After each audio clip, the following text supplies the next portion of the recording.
Hey everybody, happy Monday. I'm Alistair Stevens. Welcome to This Week in Point North. It's kind of a dreary and gray Monday morning here in Oklahoma City. I have been hard at work already. So hard at work, in fact, that my mischief managed cup has already half faded. This is an intolerable situation which clearly cannot continue, though if I'd had any more coffee this morning, you may not be able to hear the actual words that I say here. We're going to talk a little in the next 20 minutes or so about what is to come this week from Point North Media, and we're going to begin with a very exciting announcement. Maybe you missed the patron-exclusive live Q&A on Friday, but we have a new patron-exclusive book club text, and we're starting the discussion this coming Friday, which leaves no time at all to dilly-dally. No further ado will be tolerated because you need to run out and pick up your copy of Madeleine L'Engle's A Wrinkle in Time. I've done some scheduling for the Point North patron exclusive book club. I've done some scheduling in general. In fact, the schedule for the rest of January is fixed over on the Google Calendar that we use to line these things up. We're going to spend 4 weeks looking at A Wrinkle in Time, which is a lot. I was initially thinking about a 3-week discussion period, but the truth is that there is just so much depth, there is just so much complexity, and there's so much space within A Wrinkle in Time for not outright speculation, not a kind of speculation that ever becomes unanchored or disassociated from the core text, but a kind of speculation that fills in the vast and cathedral-like spaces framed by that text. So we're going to take 4 weeks to do A Wrinkle in Time, and then we're going to look at the new movie adaptation. That'll give us all a couple of weeks to see that new movie adaptation.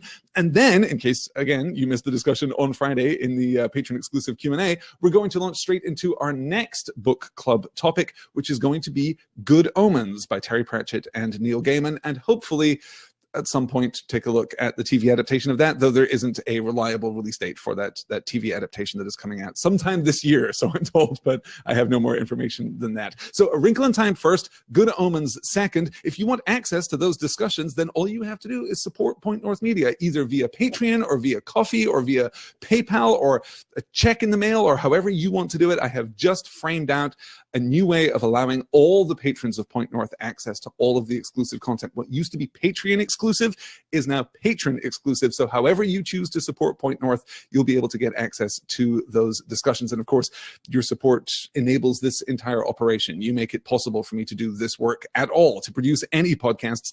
And the book club is just a little extra something.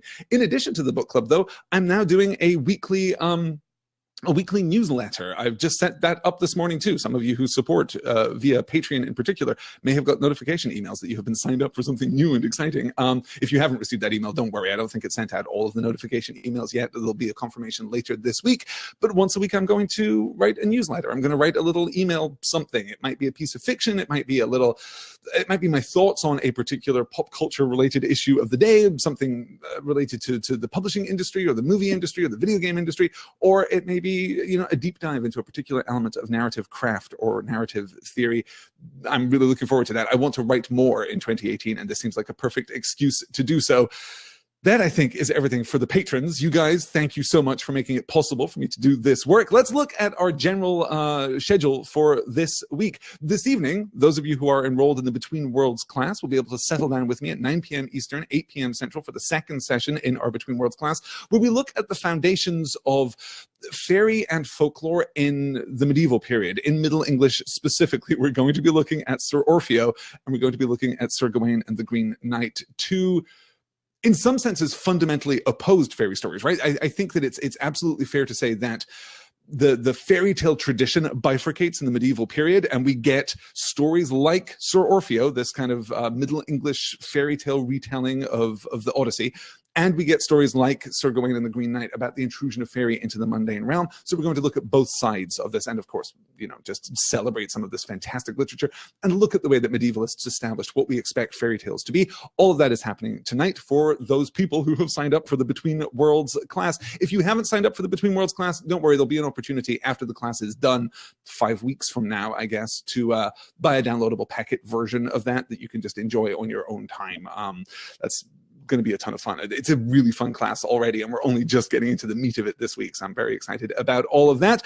Then tomorrow evening, 10 p.m. Eastern, 9 p.m. Central, we have the next episode of Dear Mr. Potter, which I've entitled The Dark Mark, because we're finally going to get to the Quidditch World Cup, and the most important, intrusive, significant assault upon the wizarding world that arguably there has ever been within the fiction of Harry Potter. I'm going to argue this a little more fully tomorrow night, but I think that the appearance of the Dark Mark over the Quidditch World Cup is incredibly significant, is incredibly profound, and speaks directly to the kind of thematic framework that J.K. Rowling is establishing here in Goblet of Fire. I have been falling more and more in love with Goblet of Fire as I've been reading it, and I know that that's going to wane. I know I'm going to hit, the back half of the second act of this book, somewhere between that kind of, 55% of the way through the book to like maybe 70% of the way through the book, I'm going to lose a lot of interest because it just slows right down, though I'm sure there'll still be fun conversations to be had. But the opening to Goblet of Fire is just knocking off my socks every time I return to that book. So I'm absolutely thrilled to talk about that tomorrow night. That is Dear Mr. Potter at 10 p.m. Eastern, 9 p.m. Central. Then on Thursday evening, the next episode 48, I believe, Rabbits and Oliphants of There and Back Again, in which we get two incredibly significant things. I mean, we get a lot of Frodo and Sam and Smeagol, of course, but we also get Sam's brilliant Oliphant poem, which we'll be looking at in some depth, and we get the introduction of my favorite character in The Lord of the Rings. You guys, he's finally shown up, but he isn't quite himself yet. Faramir. Faramir shows up in this week's reading, though we're really going to deal with Faramir in next week's reading, which I'm very, very excited for. So that's There and Back Again at 10 p.m. Eastern, 9 p.m. Central on Thursday evening.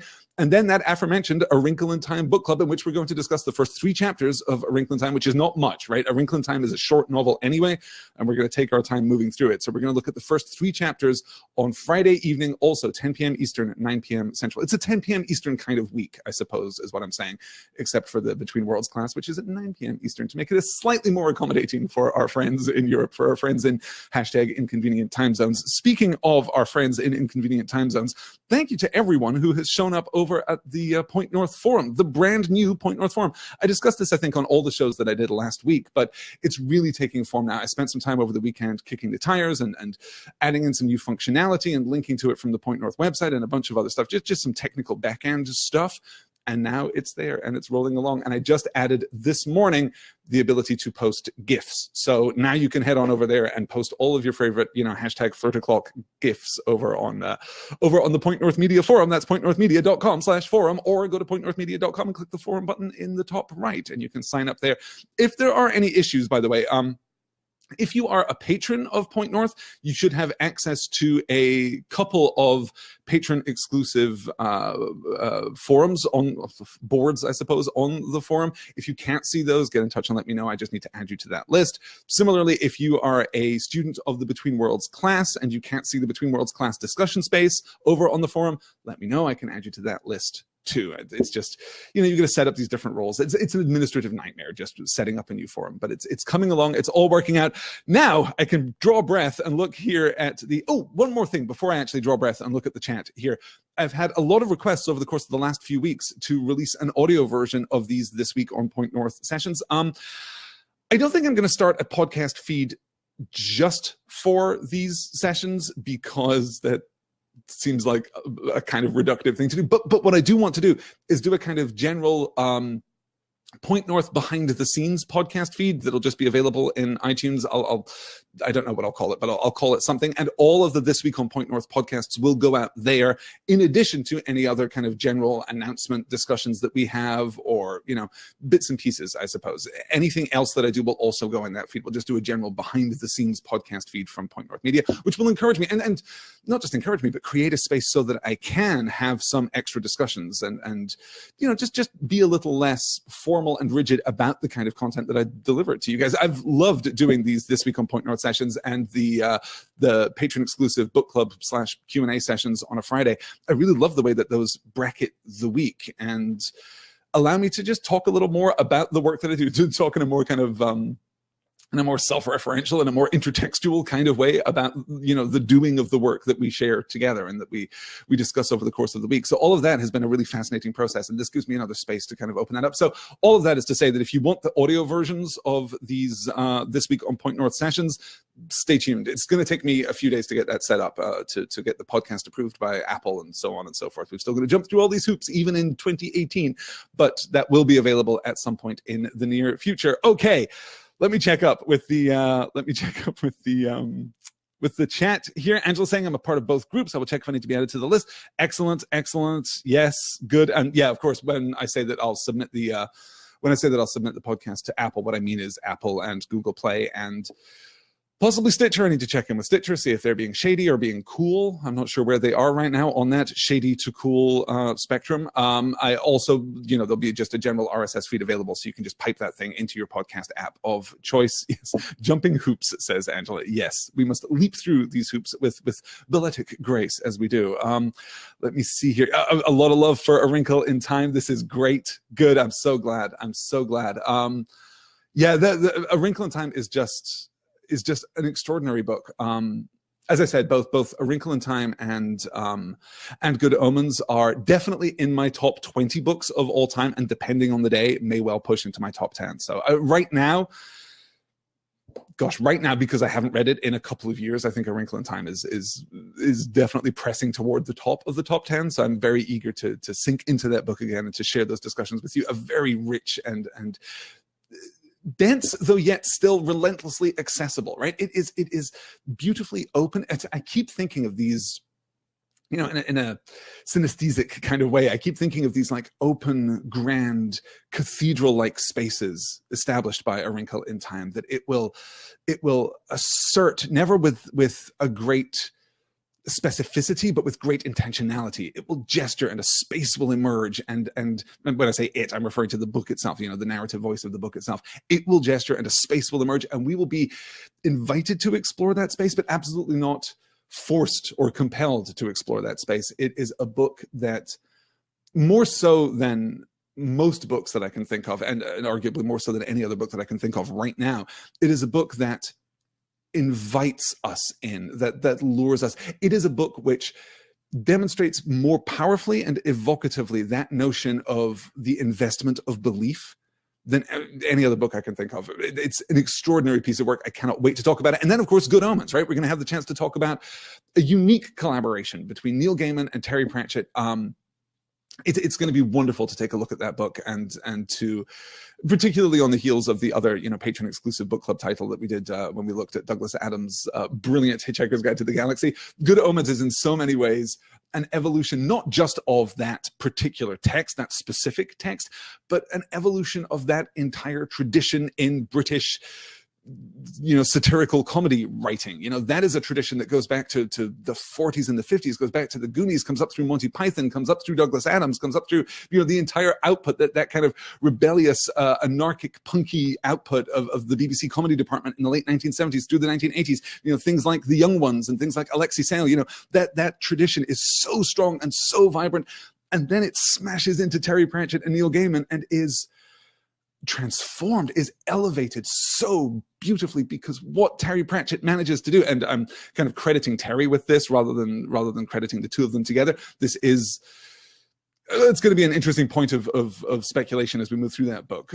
In fact, who was responsible for what? But I see in the pages of Good Omens exactly what Terry Pratchett did throughout his Discworld series, which is to take these grand ideas and to follow them through with that beautifully British satirical eye to their logical, absurd conclusions, but then to draw it back and to find within that very absurdity not a relentless nihilism like Douglas Adams found, or an appeal to a magical realist sensibility or a magical realist metaphor, the way that Neil Gaiman so often does, but to draw it back to just heart, to draw it back to humanity, to draw it back to vulnerability.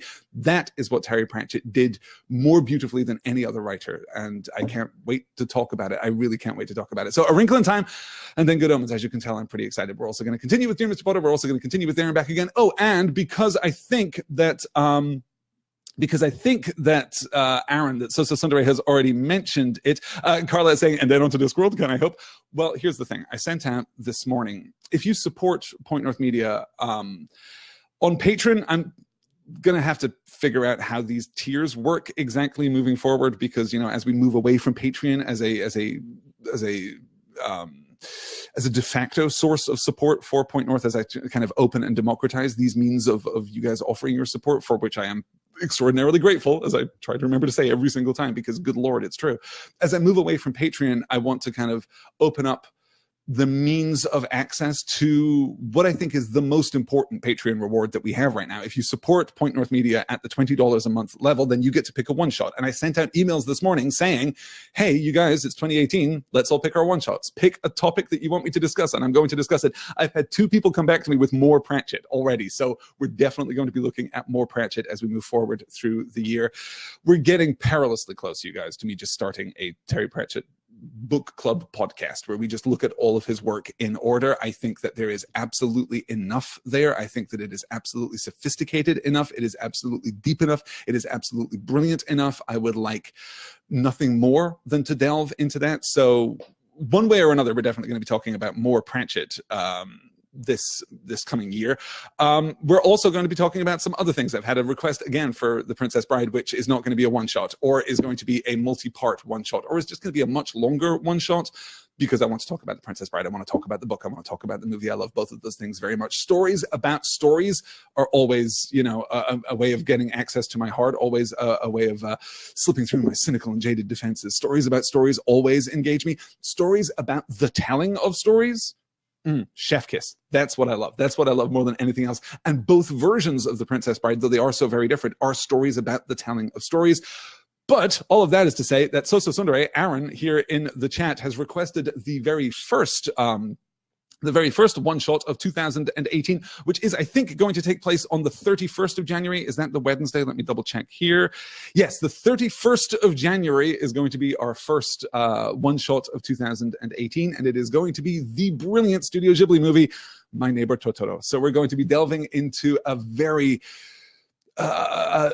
utterly beguiling and thoughtful and meditative perspective on fairy stories and fairy tales from this uniquely Japanese, this uniquely Asian perspective. I'm so excited to talk. Of course, it is unnecessary for me to say that I love My Neighbor Totoro because I am a thinking, feeling, moving human being in the world. But I do love My Neighbor Totoro, you guys. So we're going to talk about that. And probably, I think, do a quick gloss of the other Studio Ghibli movies as well in the context of that discussion. So that is going to be on January the 31st. Not this week on Point North, but upcoming on Point North. All right. Is that where we are? This, I think, oh, yes. Jin is saying, oh, this is Just to Say by William Carlos Williams. Jin is suggesting that as a one-shot. Talk to me about plums, Alistair. I could talk.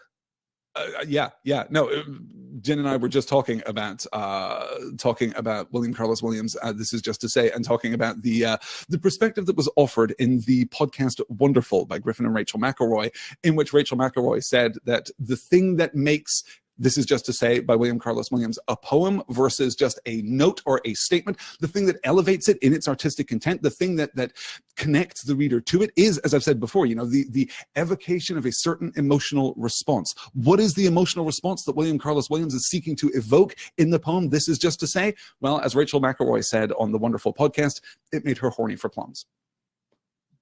It's as good a purpose as any other. It's as good a literary poetic purpose as any other. I'm super into it. Hey, there's this week's podcast recommendation for you. Wonderful, with Griffin McElroy and Rachel McElroy. It's utterly, utterly adorable. I strongly suggest that you check it out. It replaced their old show Rose Buddies, so there's still a little confusion in the branding, which you guys can fix that. Like, I know it's tough, but you guys can fix that. But yes. Okay. Let me see here. That, I think, is going to do it. Oh, Carla's leaving us. Yeah, well, this is it then. We're here. Oh, Angela's just finished Mabel season 4, and it was fantastic. I am still catching up. I am still trying to catch up with all of that. Yes, good. Mabel is fantastic, though, as I recommended before. Oh, Alexis says, I adore Wonderful with all of my small heart. Alexis, you are not possessed of a small heart. You are possessed of an abundant heart, an abundant and inclusive heart that has revolutionized our discussions over on Twitter and via email and in all the many places that we correspond with you, Alexis. You are valued and adored. Yes, Wonderful is very, very good.